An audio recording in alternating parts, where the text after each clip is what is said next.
السلام علیکم دوستو، آج ہم ایک ایسی عظیم خاتون کی کہانی سنانے جا رہے ہیں جن کا نام سیرت کی کتابوں میں بڑے احترام سے لیا جاتا ہے۔ یہ وہ 5 خاتون تھیں جنہوں نے نبی کریم کو بچپن میں گود میں کھلایا، پیار سے پالا اور ایک منفرد رشتے کا حصہ بنے۔ آج ہم بات کریں گے حضرت شیمہ رضی اللہ عنہا کی، جو حضرت حلیمہ سعدیہ کی بیٹی اور آپ کی رضائی بہن تھیں۔ حضرت حلیمہ سعدیہ کا مکہ آنا۔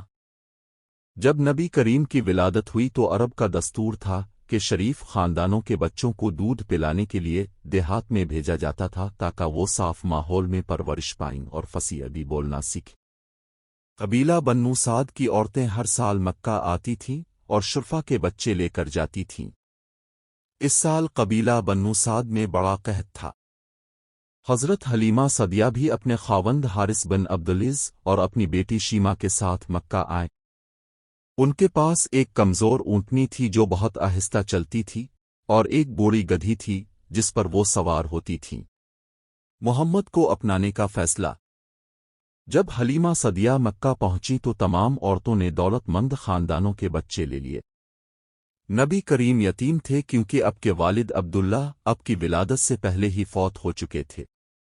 عورتیں سوچتی تھیں کہ یتیم بچے کی پرورش پر زیادہ معاوضہ نہیں ملے گا، اس لیے کسی نے بھی اب کو لینا قبول نہیں کیا۔ حضرت حلیمہ اپنے شوہر سے کہا، میں خالی واپس نہیں جانا چاہتی جبکہ باقی سب عورتیں بچے لے جا رہی ہیں۔ انہوں نے فیصلہ کیا کہ یتیم بچے کو ہی لے لیں گی۔ جب انہوں نے آپ کو گود میں اٹھایا تو ایک عجیب سکون اور برکت محسوس کی۔ شیمہ اس وقت چھوٹی بچی تھیں، لیکن انہیں اپنے چھوٹے بھائی سے بے انتہا محبت ہو گئی۔ وہ محمد کو پیار سے کھلات، سلات اور ان کی دیکھ بھال میں اپنی ماں کا ہاتھ بٹا۔ وہ آپ کو اپنی پیٹھ پر بٹھا کر گیمت اور کھیلنے میں آپ کا ساتھ دیتی۔ جیسے ہی حضرت حلیمہ نے نبی کریم کو اپنایا، برکتوں کا سلسلہ شروع ہو گیا۔ وہی کمزور اونٹنی تیز چلنے لگی۔ حضرت حلیمہ کا دودھ بڑھ گیا جو پہلے کم تھا۔ ان کی بکریاں تھنوں تک بھر کر آنے لگے حالانکہ قحط کی وجہ سے چارہ نہیں تھا۔ شیمہ یہ سب کچھ اپنی آنکھوں سے دیکھ رہی تھیں۔ انہیں سمجھ آ گیا کہ یہ بچہ کوئی عام بچہ نہیں ہے۔ نبی کریم 4 سال تک قبیلہ بنو سعد میں رہے۔ یہ 4 سال شیمہ کے لیے انتہائی قیمتی تھے۔ وہ آپ کے ساتھ کھیلتیں، آپ کی حفاظت کرتیں اور ہر لمحہ آپ کے ساتھ گزارت۔ شیمہ نے آپ کے اخلاق، آپ کی پاکیزگی اور آپ کی خاص عادات کو قریب سے دیکھا۔ وہ بتاتی تھیں کہ اب بچپن میں بھی انتہائی نیک فطرت، پاکیزہ اور سنجیدہ تھے۔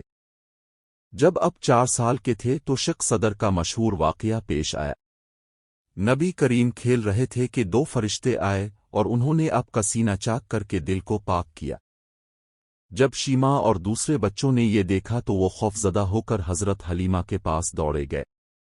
اس واقعے کے بعد حضرت حلیمہ نے فیصلہ کیا کہ آپ کو واپس مکہ آپ کی والدہ حضرت آمنہ کے پاس لے جائیں۔ شیمہ کے لیے یہ جدائی بہت تکلیف دہ تھی۔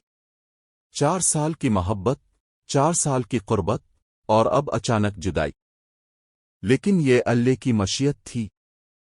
تاہم شیمہ نے اپنے دل میں محمد کی محبت کو ہمیشہ زندہ رکھا۔ وہ اکثر آپ کو یاد کرتیں اور ان دنوں کو یاد کرتیں جو انہوں نے اپنے رضائی بھائی کے ساتھ گزارے تھے۔ سالوں کا انتظار۔ جب نبی کریم نے نبوت کا اعلان فرمایا تو شیمہ نے یہ خبر سنی۔ انہیں اپنے رضائی بھائی پر فخر تھا لیکن ابھی وہ اسلام نہیں لائی تھیں کیونکہ دور تھیں اور حالات مختلف تھے۔ سالوں گزر گئے۔ نبی کریم نے ہجرت فرمائی، جنگیں لڑیں اور اسلام پھیلتا گیا۔ غزوہ حنین اور شیمہ کا قیدی بننا۔ ہجرت کے 8ویں سال جب مکہ فتح ہوا تو اس کے فوری بعد غزوہ حنین پیش آیا۔ قبیلہ ہوازن اور ثقیف نے مسلمانوں کے خلاف لڑائی کا فیصلہ کیا۔ قبیلہ بنو سعد بھی قبیلہ ہوازن کی شاخ تھے، اس لیے وہ بھی اس جنگ میں شامل ہوئے۔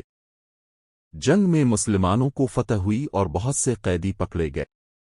ان میں سے ایک شیمہ بھی تھیں۔ شیمہ کو دوسرے قیدیوں کے ساتھ لایا گیا۔ وہ بوڑھی ہو چکی تھیں لیکن ان کے دل میں ابھی بھی اپنے رضائی بھائی کی محبت تازہ تھی۔ جب شیمہ نے صحابہ کرام سے کہا کہ وہ نبی کریم سے ملنا چاہتی ہیں تو پہلے تو کسی نے یقین نہیں کیا۔ بہت سے لوگ جھوٹے دعوے کر سکتے تھے، لیکن شیما نے کہا، میں نبی کریم کی رضائی بہن ہوں۔ جب انہیں نبی کریم کے سامنے لایا گیا تو اپنے پوچھا، تمہارے پاس کیا ثبوت ہے؟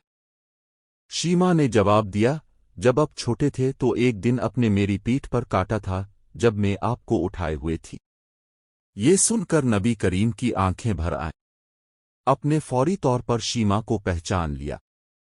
نبی کریم کا احسان۔ نبی کریم نے فوری طور پر اپنی چادر مبارک زمین پر بچھائی اور شیما کو عزت کے ساتھ اس پر بٹھایا۔ یہ انتہائی احترام کی علامت تھی۔ اپنے شیما سے بڑی محبت سے بات کی، ان کا حال پوچھا اور پرانے دنوں کو یاد کیا۔ اپنے انہیں مکمل آزادی دی اور ساتھ ہی بہت سے تحائف بھی عطا فرمائے۔ شیما نے اس موقع پر اسلام قبول کر لیا۔ وہ نبی کریم کے اخلاق، اب کی عفو و درگزر اور اب کی محبت دیکھ کر متاثر ہوئیں۔ شیما کے اسلام لانے کے بعد نبی کریم نے انہیں دو اختیارات دیے، یا تو وہ مدینہ آ جائیں یا واپس اپنے قبیلے میں چلی جائیں۔ شیما نے عرض کیا کہ وہ اپنے قبیلے میں واپس جانا چاہتی ہیں تاکہ اپنے لوگوں میں اسلام کی دعوت دے سکیں۔ نبی کریم نے انہیں بہت سا مال و دولت، جانور اور تحائف دیے اور بڑے احترام کے ساتھ رخصت فرمایا۔ شیما کی زندگی کا آخری دور۔ شیما واپس اپنے قبیلے میں گئیں اور انہوں نے وہاں اسلام کی تبلیغ کی۔ انہوں نے لوگوں کو نبی کریم کے بچپن کے واقعات سنائے، اب کی برکتوں کا ذکر کیا اور اسلام کی طرف بلایا۔ قبیلہ بنو سعد کے بہت سے لوگ شیما کی وجہ سے مسلمان ہوئے۔ وہ اپنے علاقے میں ایک معزز اور محترم شخصیت بن گئیں۔ روایات میں تفصیل سے ان کی وفات کا ذکر نہیں ملتا، لیکن یہ طے ہے کہ انہوں نے اپنی باقی زندگی اسلام کی خدمت میں گزاری۔ شیما کی کہانی سے ہمیں کئی سبق ملتے ہیں۔ پہلا سبق یہ ہے کہ اچھے اخلاق اور محبت کبھی ضائع نہیں ہوتے۔ شیما نے بچپن میں جو محبت اب سے کی تھی وہ دہائیوں بعد بھی تازہ تھی۔ دوسرا سبق یہ ہے کہ نبی کریم کس قدر وفادار تھے۔ آپ نے اپنی رضائی بہن کو نہیں بھولا اور ان کے ساتھ انتہائی احسان کا سلوک فرمایا۔ تیسرا سبق یہ ہے کہ اسلام احسان، عفو اور محبت کا دین ہے۔ جنگ میں قیدی بن کر آنے والی شیما کے ساتھ نبی کریم نے جو سلوک کیا وہ اسلام کی خوبصورتی کی عکاسی کرتا ہے۔ چوتھا سبق یہ ہے کہ رشتوں کی قدر کریں، چاہے وہ خونی ہوں یا دودھ کے۔ نبی کریم نے اپنی رضائی والدہ اور رضائی بہن کے ساتھ ہمیشہ محبت اور احترام کا رویہ رکھا۔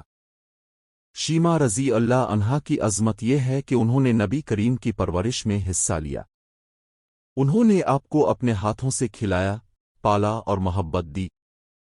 انہوں نے وہ برکتیں اپنی آنکھوں سے دیکھیں جو نبی کریم کی وجہ سے ان کے گھر میں آئیں، اور سب سے بڑھ کر انہوں نے آخرکار اسلام قبول کیا اور اپنی قوم میں دین کی دعوت دی۔ دوستو، شیما رضی اللہ عنہا کی کہانی ہمیں یاد دلاتی ہے کہ نبی کریم کی زندگی کے ہر پہلو میں سبق ہے۔ آپ کے بچپن سے لے کر نبوت تک ہر دور میں آپ کا کردار مثالی تھا۔ شیما جیسی خوش نصیب خواتین جنہوں نے آپ کے قریب رہنے کا شرف حاصل کیا، ہمیشہ آپ کی محبت اور احترام میں ڈوبی رہیں۔ آج ہم شیما رضی اللہ عنہا کو سلام پیش کرتے ہیں اور ان کی قربانیوں اور خدمات کو یاد کرتے ہیں، اور ہم دعا کرتے ہیں کہ اللہ تعالی ہمیں بھی نبی کریم سے سچی محبت کرنے اور آپ کی سمت پر چلنے کی توفیق عطا فرمائے۔ اس ویڈیو کو لائک کریں، شیئر کریں اور اسلامک فیکٹس 313 کو سبسکرائب کرنا نہ بھولیں تاکہ ایسی ہی مزید کہانیاں اب تک پہنچتی رہیں۔ السلام علیکم ورحمۃ اللہ وبرکاتہ۔